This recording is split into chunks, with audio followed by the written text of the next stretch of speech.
Hello అండి, నేను మీ తేజుని. Welcome back to my channel. ఈరోజు మన వీడియోలో అమ్మవారికి నైవేద్యంగా పెట్టే ధనియాల పులిహోరని ఎలా తయారు చేసుకోవాలో నేను మీకు చూపించబోతున్నాను. అలానే ఈ దేవి నవరాత్రుల్లో రెండో రోజు అమ్మవారికి నైవేద్యంగా పులిహోరని సమర్పిస్తారు. అలాంటి ప్రసాదం పులిహోరని ఎలా తయారు చేసుకోవాలో ఇప్పుడు చూసేద్దాం. ఈ ధనియాల పులిహోరని తయారు చేసుకోవడానికి 1 కప్పు దాకా బియ్యాన్ని తీసుకుంటున్నాను. ఇలా తీసుకున్న బియ్యాన్ని వాటర్ తోటి 2 నుంచి 3 సార్లు నీట్గా క్లీన్ చేసుకోవాలి.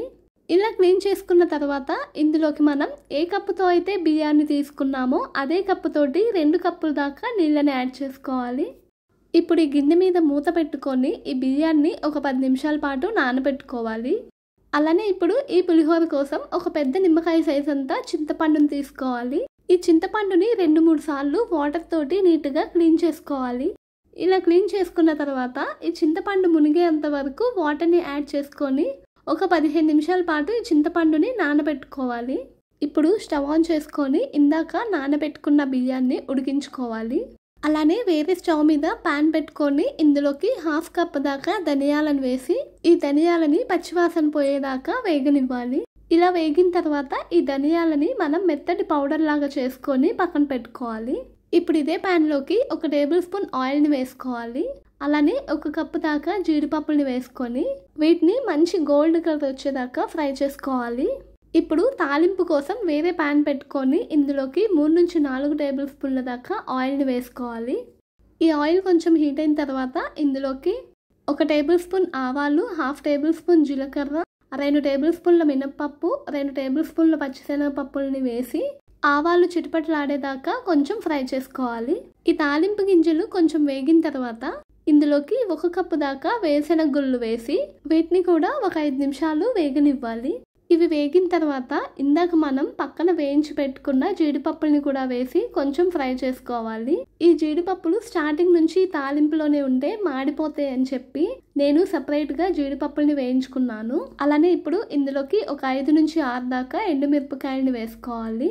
1 టేబుల్ స్పూన్ దాకా అల్లం ముక్కల్ని, అలానే ఒక 4 దాకా పచ్చిమిర్చిని మధ్యలో ఘాటు పెట్టుకొని వేసుకోండి ఇందులోకి.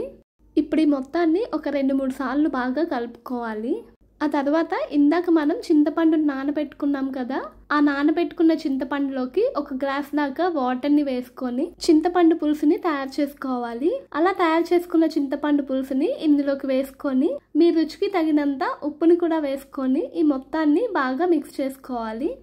అలానే ఇప్పుడు ఇందులోకి 1 టేబుల్ స్పూన్ దాకా పసుపుని కూడా యాడ్ చేసుకోవాలి. ఆ తర్వాత 1 టీ స్పూన్ దాకా బెల్లాన్ని యాడ్ చేసుకోవాలి. ఇప్పుడు ఈ బెల్లం మొత్తం ఇందులో కరిగేలాగా బాగా మిక్స్ చేసుకోవాలి. ఇలా మిక్స్ చేసుకున్న తర్వాత ఇందులోకి 1 గుప్పెడంత కరివేపాకును కూడా వేసుకొని ఈ కరివేపాకును కూడా ఈ చింతపండు పులుసులోకి మొత్తం కలిసిపోయేలాగా మిక్స్ చేసుకోవాలి. ఇలా ఈ చింతపండు పులుసు అంతా చిక్కపడేంత వరకు కలుపుతూ ఉండాలి.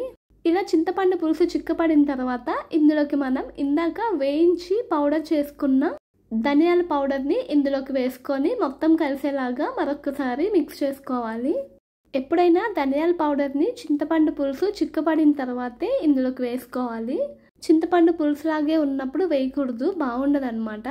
ఇలా ఈ చింతపండు పులుసు ధనియాల పౌడర్ మొత్తం మిక్స్ అయిపోయిన తర్వాత ఇప్పుడు మనం స్టవ్ ఆఫ్ చేసుకొని ఇందాక మనం ఉడికించి పెట్టుకున్న అన్నంలోకి ఈ చింతపండు పులుసుని మొత్తాన్ని వేసి చేత్తో కానీ గెరిటితో కానీ అన్నానికి పట్టే విధంగా మిక్స్ చేసుకోవాలి. ఇలా మిక్స్ చేసుకున్న తర్వాత సర్వింగ్ బౌల్లోకి తీసుకొని సర్వ్ చేసుకుంటే ఎంతో రుచిగా ఉండే ధనియాల పులిహోర రెడీ అయిపోయినట్టే. ఈ దసరా నవరాత్రుల్లో అమ్మవారికి నైవేద్యంగా ఈ ధనియాల పులిహోరని పెట్టి మీరు కూడా స్వీకరించండి. అలానే నా వీడియోస్ కనుక మీకు నచ్చితే లైక్ చేసి షేర్ చేసి మరిన్ని ఇంట్రెస్టింగ్ వీడియోల కోసం నా ఛానల్ని మీరు సబ్స్క్రైబ్ చేసుకోండి. నెక్స్ట్ వీడియోలో మళ్ళీ కలుద్దాం. Until then good by.